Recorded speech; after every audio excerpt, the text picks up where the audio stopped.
Looking at some development in the nation, security matters specifically, we're trying to look at the performance of this administration and how well each and every one of us can participate in all of this development of the government.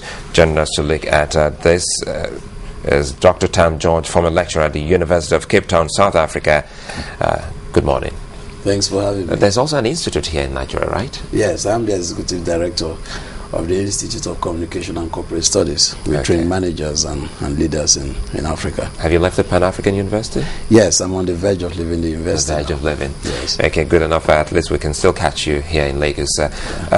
Tell us what you think about what has been happening. I'll first of all take a cue from what the House of Representatives have been saying concerning budget implementation, to the extent that they've called for the impeachment of the president if there's a conditional clause there.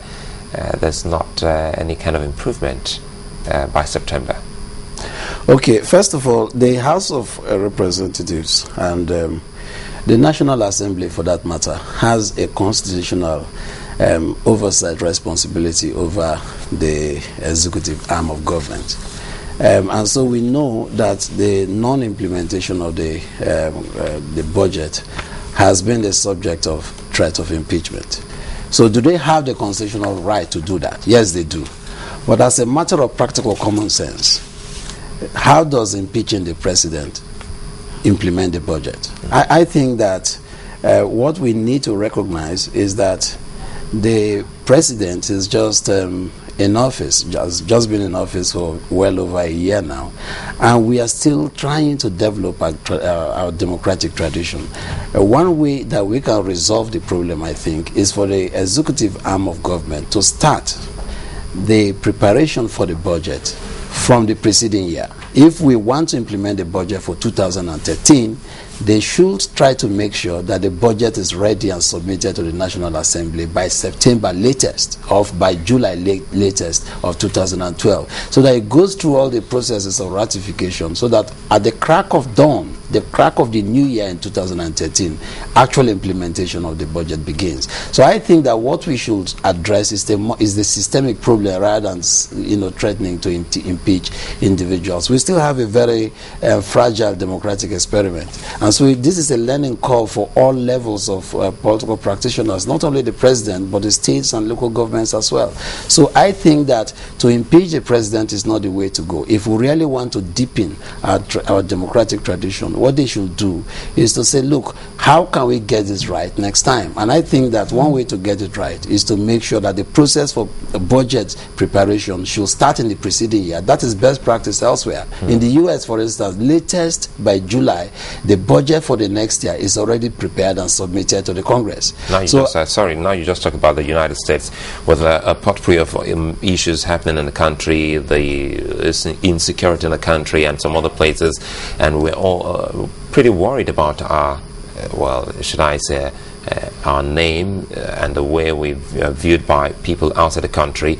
Just yesterday, we saw Secretary Clinton in Nigeria, and if you have to marry that to what we're discussing now, how does that affect us? Now, is that an endorsement that all is well in the country, or is that an endorsement that we're actually getting it right? Because for some, they felt that we have been ostracized, so to speak, by the international community because of what has been happening here.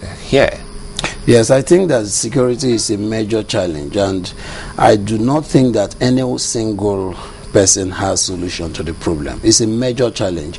Boko Haram started as a band of lawless individuals, mainly in Borno State, but now it's become a regional franchise in the north, and it's spilling up to Kogi State. This is a major concern, not just for the president, but for every Nigerian, because insecurity anywhere in the country is insecurity everywhere in the country. And I think that there is no single solution. What I will suggest is that all Nigerians, not just those who occupy political office at this time, all Nigerians should see this as a responsibility and try to work with the government. I do not think that criticizing the government loudly contributes to the solution at all. What we should do is to make sure we hold political leaders to account. We should understand the very roots of Boko Haram itself. And it seems to me that the political origins of Boko Haram has been ignored. A lot of people seem to focus on the security dimension, and nobody wants to historicize it. Nobody wants to know the exact origin of it. And I suspect that there are political roots to this crisis. And so what I think we can do is to make sure we identify what the roots are, rather than be obsessed about the branches. We should be concerned that this is a menacing problem. This is a problem that menaces the country everywhere we are, whether we are living in Port Harcourt or whether we are living in Lagos or whether we are living in the north. We should see this not only as not just as a regional problem, but as a national security crisis. Yeah, you talked about not outrightly criticizing the government, but what's your assessment of the federal government's anti-terrorism campaign so far? What's your assessment? To the extent that we still have the crisis as we have it, means that the campaign is ineffective. And so what the government can do, I think, is to work with all partners, including those who are outside of the political orbit, and try to find a solution to this. And one way they can address that is to find those who are directly behind the Boko Haram menace. My suspicion is that there are all kinds of political actors who are involved, and the government has a responsibility to hold people to account, even if they occupy high positions in society.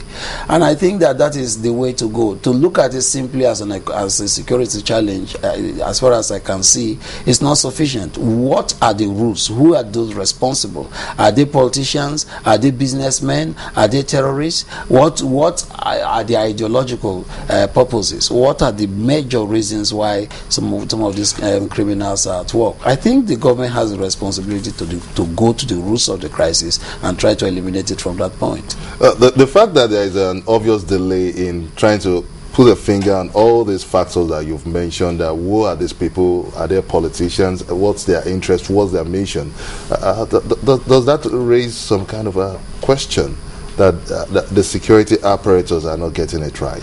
There is a clear failure of intelligence. There's no question about that. And you know, what we do in the country here is to blame the president all the time. And I think that is short-sighted. What we can do is to recognize that this is a problem that affects every Nigerian, whether you are in office or you are out of office. Those who are killed are mainly not politicians, in fact. Ordinary market women and children, people worshiping in churches are killed. And I think that we need to see this as a major national calamity that will augur ill for the country as a whole, whether we live in the south or we live in the north. And I think that what we need to do is to make sure that we ramp up our security systems to make sure we preempt rather than respond simply to the crisis. We don't have those kind of preemptive measures yet. And that's a failure of intelligence, and they must take responsibility.